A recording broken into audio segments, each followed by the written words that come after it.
tiens à parler du programme de la première année du bac, les élèves qui vont passer le régional. D'accord? Donc, le programme commence d'abord par la première œuvre, c'est la boîte à merveilles. Mais qu'est-ce qui est merveilleux dans cette boîte, hein? Ce qui est merveilleux, ce sont les éléments, les amis qui se trouvent à l'intérieur de ce boîtier-là. D'accord? Donc, Sidi Mohamed, bien sûr, à l'époque, c'est pas comme nous. Il n'avait pas de portable, il n'avait pas de télé. Simplement, il se contentait d'une petite boîte où il avait introduit de petits éléments, si vous voulez, des bibelots pour lui, tels qu'un cabochon, une épingle, des boutons galalites, des, si vous voulez, comme une chaînette, hein, d'accord, des billes, par exemple, multicolores et unicolores. Alors, c'est l'élément principal pour que Sidi Mohamed puisse rêver, puisse aller au-delà, si vous voulez, dans l'inconscient pour se réjouir, parce que lui souffrait de maladie, il était faible, hein, il était fragile. Donc, pour se réjouir, hein, pour se calmer un petit peu, hein, il va bien sûr rêver avec les amis, avec les éléments de la boîte. Ce sont les héros, les rois, les princes, les empereurs quand il est très content. Mais dans le cas contraire, hein, ce sont des tocards, ce sont des éléments qui ne valent rien du tout, hein, d'accord? Bien, donc c'est une autobiographie interne, c'est une autobiographie qui a été écrite, si vous voulez, par l'écrivain marocain, hein, la pyramide marocaine dans la littérature maghrébine de l'expression française, Ahmed Sfraoui. Quand je dis Sfraoui, ça veut dire dont les parents sont des berbérophones, hein, de la ville de Sfro, 28 km bien sûr de la ville de Fès. Mais lui, c'est un natif de la ville de Fès, c'est un Fessi, d'accord? Un écrivain, bien sûr, qui raconte, qui nous relate son autobiographie, sa vie, bien sûr, hein, tout en brossant l'anthropologie marocaine, hein, ça veut dire la vie des Marocains à l'époque, sous le protectorat français depuis 1912 jusqu'en 1956, bien sûr, le retour du feu Mohamed V. Bien. Donc, il nous parle, bien sûr, ici d'une je ne vais pas dire colonisation, mais un protectorat où il y avait bien sûr le résident général Lyoté, bien sûr, qui a construit beaucoup de choses, des bâtiments, des autoroutes, des bidonvilles, pas des bidonvilles, des usines, bien sûr, qui vont donner lieu à des bidonvilles. D'accord? Donc, c'est l'industrie française qui a attiré ici au Maroc dans le but, bien sûr, d'exploiter, si vous voulez, les richesses marocaines, hein. C'est la loi du plus fort, bien sûr. Mais il y avait beaucoup d'avantages, hein, des ponts, des barrages, des autoroutes, tout ça, bien sûr, c'est l'arrivée, hein, la venue de l'industrie, des technologies, bien sûr, dont les Marocains ont bénéficié. Bien. Donc, le Maroc, toujours, bien sûr, hein, sous le règne d'une monarchie constitutionnelle, d'accord, en évolution. Bien. Alors, il s'agit ici d'une, si vous voulez, œuvre autobiographique. Donc, on parle, si vous voulez, de la maison de Dar-Chouafa. Donc, la première des choses dénoncées ici, c'est la superstition. Donc, quand je dis Chouafa, d'accord, Chouafa, ça veut dire la vie voyante. Et quand je dis le Msid, ça veut dire l'école coranique. Donc, ici, une autobiographie qui va en parallèle avec la littérature, si vous voulez, dans le français littéral et le français dialectal. D'accord? Chouafa, voyante. Msid, l'école coranique. Bien. Alors, au rez-de-chaussée, il y avait la voyante, avec bien sûr les rituels gnawa, l'encens, le pror qu'on sentait, si vous voulez, de loin dans le quartier, hein, d'accord. Puis au premier étage, vous avez Lalla Rahma, avec sa fille Zineb, qui avait bien sûr des problèmes avec si Mohamed, des enfants bien sûr, hein, qui déclenchaient toujours des disputes, hein, dont les grands, les adultes sont, si vous voulez, les victimes, hein, d'accord. Alors, au premier étage, Lalla Rahma avec son mari Desléouat, sa petite fille Osé Zineb. Et au deuxième étage, nous avons un appartement divisé en deux. Dans la cuisine, bien sûr, hein, était dans l'escalier pour les deux familles. La première famille, c'est celle de Sidi Mohamed, narrateur, personnage principal, hein, avec son père, Sidi Efsam, et sa mère, Lella Zoubida. Et Lella Zoubida va pas, si vous voulez, vous parler, si jamais vous appelez, hein, Zoubida comme ça tout court. Lalla. Pourquoi? Parce qu'elle, elle prétendait être bien sûr une descendante du prophète Sidna Mohamed. Puis à côté, une deuxième famille, c'est la famille de Fatima Bzioua avec Allah le jardinier. D'accord? Donc deux familles, bien sûr, qui faisaient la cuisine dans l'escalier. Ceci dit que ce sont des familles pauvres. Et vraiment, c'était des locataires. Hein? D'accord? Bien. Alors, ça, c'est où l'incipit, hein, la latine on prononce l'incipit, donc l'incipit, et puis nous allons, si vous voulez, la situation initiale, et on passe maintenant aux péripéties. Donc l'élément, si vous voulez, pardon, on passe à la perturbation. Donc la perturbation est constituée par la perte du capital, hein, du Sidi Islam, qui est allé au souk, hein, pour acheter des bracelets à sa bien-aimée, Lalla Zoubida. Mais malheureusement, il a perdu son capital lors d'une dispute avec le Dellal. Le Dellal a essayé de le rouler, d'accord, mais lui, il s'est disputé avec lui et a perdu son capital. Donc, toute une foule, hein, une grande acclamation, hein, si vous voulez, le désordre, la débandade au souk, c'est la violence. Donc, le sujet ici, si vous voulez, dénoncé par Ahmed Sfraoui, à côté de la superstition, c'est la violence. Donc, le père revient, bien sûr, son fils et la mère, hein, sa femme, la Zubida, sont malheureux, mais le père, bien sûr, ne va pas se résigner à cette, si vous voulez, situation catastrophique. Donc, il est obligé d'aller moissonner à la campagne, à faire un travail pénible, à œuvrer, de façon à ce qu'il puisse ramasser de l'argent, gagner de l'argent et revenir, bien sûr, pour reconstituer son foyer et relancer son activité économique. Pendant ce voyage, bien sûr, il envoyait de l'argent, hein, des provisions, bien sûr, telles que du beurre, du poulet, etc., pour subvenir, bien sûr, aux besoins de sa famille, si vous voulez, le mari. Bien. Alors, comme père épaissi, ceci va entraîner, si vous voulez, l'absence de Sidi Mohamed de l'école. Parce que lui, il n'allait pas à l'école pour, si vous voulez, apprendre le Coran, le calcul, etc., l'arabe, mais lui, tout simplement pour faire plaisir à ses parents. Pourquoi? Parce que lui, il avait peur. Donc ici, on dénonce, si vous voulez, la violence, si vous voulez, la violence, la peur, hein, d'accord?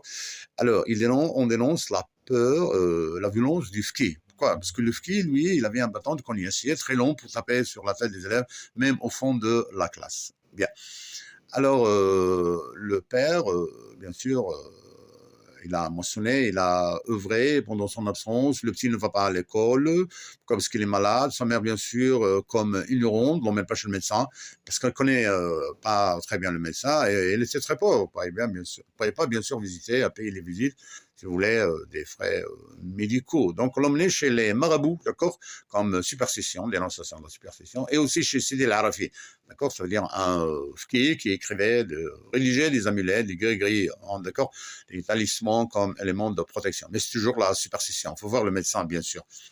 Bien. Alors, pour le retour, d'accord, la résolution, le père retourne chez lui, à la maison de Dash Wafa, bien sûr. C'est la joie collective, c'est la liesse. Et comme situation finale, toute la famille est heureuse, tout le quartier est heureux. Et si Mohamed, si vous voulez, replonge dans son rêve avec les éléments de la boîte à merveilles, avec, si vous voulez, ses amis, hein, pour si vous voulez, se calmer de sa souffrance, hein, souffrance de maladie, souffrance, si vous voulez, de faiblesse, de peur, etc. Bien. Donc ça, il y a, si vous voulez, des sujets très importants, je rappelle, tels que la superstition, la peur, la violence, la misère, hein, d'accord, l'école coranique, donc plusieurs sujets qui sont brossés, si vous voulez, dans cette anthropologie marocaine. Bien. Passons maintenant à l'œuvre d'Antigone. Antigone, bien, quand je dis Antigone, c'est anti, si vous voulez, contre, et gone, la loi, contre la loi. Alors, c'est une tragédie moderne chez Jean Anouilh, d'accord? Ça veut dire qu'elle a été réécrite, hein, d'accord? Parce que c'est une réécriture, d'accord, de Sophocle, si vous voulez, d'Antigone de Sophocle. Sophocle, bien sûr, un dramaturge de l'époque des Grecs, hein, 3e, 4e siècle avant Jésus-Christ. Donc, rappelons qu'à l'époque, bien sûr, le théâtre était chez les dramaturges à l'époque, il y avait un seul acteur. Mais quand il veut changer de personnage, bien sûr, il met un masque. Donc, il y avait plusieurs dramaturges tels que Staphylophane, Euripide, Échille, Sophocle, tous ces gens-là, si vous voulez, se concurrencer, d'accord, rivaliser pour un prix, d'accord, prix national grec, hein. Donc, tout le monde écrivait des tragédies. Et regardez la tragédie qui nous est parvenue ici, c'est, si vous voulez, Eudibrois ou bien Antigone, si vous voulez, c'est pas le premier prix, le premier c'est celui d'Euripide. Et malgré tout, regardez, ce sont de bons sujets, de belles tragédies, hein, de bonnes tragédies, bien sûr, je rappelle, la tragédie, c'est un peu, si vous pleurez, si vous voulez, c'est la catharsis. Ça veut dire l'extériorisation, d'accord? On pourrait bien sûr soulager soit par l'extériorisation à travers, si vous voulez, une tragédie, hein, c'est la catharsis, ou bien par le rire dans une comédie, hein, d'accord? On s'extériorise, on rit, on s'amuse, hein, d'accord? Pour nous soulager. Bien. Donc, c'est une réécriture de cette tragédie classique chez Sophocle. Elle est moderne chez Jean Anouilh, donc une réécriture un petit peu politique, je dis. Pourquoi? Parce que Jean Anouilh, si vous voulez, lors de la colonisation, en 1945, bien sûr, lors de la colonisation allemande, si vous voulez, la colonisation des Français par les Allemands, ces Allemands n'ont rien à faire ici sur le sol, sur le territoire français. Donc, Jean Anouilh, qu'est-ce qu'il a fait, si vous voulez, d'une façon un peu politique, par la littérature? Il dit aux Français, faites la résistance, d'accord? Donc, Crayon, bien sûr, c'est le roi, qui va remplacer Oedipe, d'accord? Donc, c'est le roi, il représente les Allemands. Tandis que Antigone, la résistance, elle représente bien sûr la France. Donc, à travers Antigone, si vous voulez, et Crayon, la France et l'Allemagne, il dit aux Français, résistez, faites chasser ces Allemands qui n'ont rien à faire sur le sol, d'accord? Donc, c'est un moyen, si vous voulez, de résistance, moyen de décolonisation. Bien, donc c'est une affaire non seulement sur les tragiques, mais aussi politique. Bien. Donc, il s'agit bien sûr d'une confrontation entre Antigone et son oncle Créon. Pourquoi? Parce que lui, Créon, après bien sûr la mort d'Éthéocle et Polynice, qui se sont entretués pour le trône, mais ils sont morts tous les deux, à cause de Polynice, bien sûr, qui ne doit pas recevoir des funérailles honorables. Pourquoi? Parce qu'elle a demandé de l'aide. Et dans la loi grecque, si jamais vous avez perdu un demandant de l'aide, votre corps, bien sûr, sera exposé au champ liard et sera décomposé, mangé par les oiseaux sauvages. D'accord? Vous n'avez pas droit à un enterrement honorable. Tandis que Créon, quand il a été intronisé, il a donné des funérailles honorables si vous voulez, à Éthéocle. Tandis que Polynice, lui, c'était un traître, un voyou pour Créon. Mais Antigone, ici, bien sûr, qu'est-ce qu'elle a fait? Elle résiste. C'est la confrontation entre Antigone la nièce et son oncle Créon. Qu'est-ce qu'il lui demande?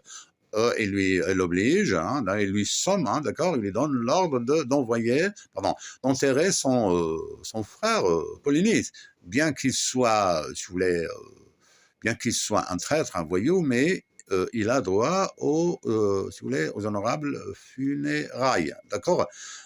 Mais lui, il a résisté, et il a refusé. Il a dit à Antigone d'être si vous voulez, folle, de faire la folle, mais elle a été faite pour mourir. Le cœur, bien sûr, a accusé Créon, d'accord, de créer une plaie qui va sévir, bien sûr, si vous voulez, chez le peuple grec à jamais. Mais malgré tout, Antigone, au moment où, en jetant, si vous voulez, de la terre sur le corps de Polynice pour diminuer sa souffrance dans l'au-delà, les gardes, si vous voulez, ont témoigné. Dans ce cas-là, lui, il est en train de perdre son trône, donc il est obligé de la tuer. Alors, Antigone, avant de la tuer même, dans la grotte, bien sûr, des laves d'Acia, elle s'est suicidée avec les lacets de sa ceinture. Puis, Aimon, son fiancé, lui aussi, s'est suicidé avec son épée. Il a fait ce qu'on appelle harakiri chez les Japonais, s'est ouvert le ventre. Sa mère, bien sûr, Eurydice, une comparse qui tricotait, s'est coupé la gorge avec les tiges de tricotage. Et voilà une tragédie où presque toute la famille royale, si vous voulez, est en train de s'écraser, de mourir, de disparaître. Donc, une tragédie de réécriture chez Jean Anouilh, mais c'est une tragédie classique chez Sophocle. Passons maintenant au dernier jour d'un condamné. Donc ici, c'est une œuvre, c'est un roman à thèse. D'accord? Donc l'écrivain, c'est Victor Hugo, un député de la, si vous voulez, monarchie française, d'accord. Donc un homme bien sûr qui a dénoncé la peine capitale. Donc lui, il a écrit l'œuvre, si vous voulez, le dernier jour d'un condamné. Ça veut dire un roman à thèse. Et quelle est cette thèse? C'est l'abolition de la peine capitale. Donc lui, il n'est pas d'accord avec, si vous voulez, l'exécution des gens, la peine capitale, la peine de mort. Pourquoi? Parce que l'homme souffre deux fois. Déjà, il est emprisonné, il souffre, puis après, on va bien sûr lui couper. Et puis, en attendant, bien sûr, il est en train de souffrir, une souffrance, bien sûr, avant de crever, avant de lui couper la tête. Donc, il y avait plusieurs stations. La première, bien sûr, c'est que le condamné, il a tué. Donc, mais on ne cite pas, si on ne mentionne pas le crime. Pourquoi? Parce que tout le monde, pour lui, nous sommes, si vous voulez, des condamnés à sursis. D'accord? Tout le monde va mourir. Mais il va mourir un jour, bien sûr, d'accord. Donc, nous sommes des condamnés à sursis. Donc, pourquoi tuer les gens? De préférence, si vous voulez, leur retirer leur liberté. Pourquoi? Parce que si on commet l'erreur, il faut bien sûr, si vous voulez, emprisonner ces gens. Il faut leur retirer leur liberté, parce que sinon, ils vont continuer encore, si vous voulez, à tuer les gens. Donc, si vous voulez, un retrait de liberté, ce serait peut-être suffisant. On pourrait exploiter ces prisonniers, là, ces malfaiteurs. Parce que regardez la Chine, il y a des millions, si vous voulez, de prisonniers. On les prend, on leur donne des formations, si vous voulez, techniques, électroniques, et on les exploite dans l'industrie. Comme ça, on vient bien sûr les exploiter, si vous voulez, tirer un profit, un intérêt de ces gens-là, si vous voulez, qui sont des malfaiteurs, des criminels. Donc, basta, on dit assez, d'accord, c'est pas la peine de tuer ces criminels. Donc, Victor Hugo, il est en train de dénoncer cette peine capitale qui a été généralement supprimée dans plusieurs pays européens, mais en Amérique, dans certains États, si vous voulez, la chaise électrique persiste toujours, d'accord, malheureusement. Bien. Donc, il faut respecter, bien sûr, l'espèce humaine. Donc, le respect de cette, si vous voulez, de cette espèce humaine, si vous voulez, c'est le couronnement de la civilisation, c'est le respect de l'autre, c'est l'altérité, c'est l'amour de l'autre, d'accord? Nous sommes tous des êtres vivants, on doit se respecter, on doit vivre ensemble sur ce village planétaire. Bien, donc plusieurs thèmes, si vous voulez, sont dénoncés ici. C'est la peine capitale, c'est la violence, c'est la souffrance. Je rappelle bien que la première station, le criminel, le condamné, bien sûr, il a été condamné, il a tué, mais on ne mentionne pas, parce que tout le monde est condamné à sursis. Donc, il a été, si vous voulez, examiné par un médecin, si vous voulez, psychiatrique, pour savoir s'il est psychopathe. Il va ici dénoncer la souffrance des prisonniers, on les considère, ils sont enchaînés avec du fer, on ne respecte pas l'espèce humaine ici, ils ne sont même pas des êtres humains, ce sont des animaux, ils sont ferrés, si vous voulez, le sens de ferrage où le condamné a été évanoui, il se lève bien sûr dans une infirmerie, et donc ici il est en train de dénoncer, si vous voulez, la sous-estime de l'espèce humaine, la souffrance, la violence bien sûr à l'égard de l'espèce humaine. Puis une deuxième station, je rappelle bien sûr, il y a les forçats qui sont condamnés à des travaux forcés. Puis il y a une deuxième station, c'est le lieu, si vous voulez, où on va lui faire sa toilette, d'accord, et on va le préparer pour la peine capitale, pour l'exécution, d'accord. Donc c'est la place de Grève. D'accord, pardon, c'est l'hôtel, l'hôtel de Paris. Il va passer à l'hôtel de Paris où là, il va subir plusieurs persécutions. On va se moquer de lui, on va l'habiller, on va lui couper le col pour éviter, si vous voulez, l'éviction de la coupure de son cou, de son exécution.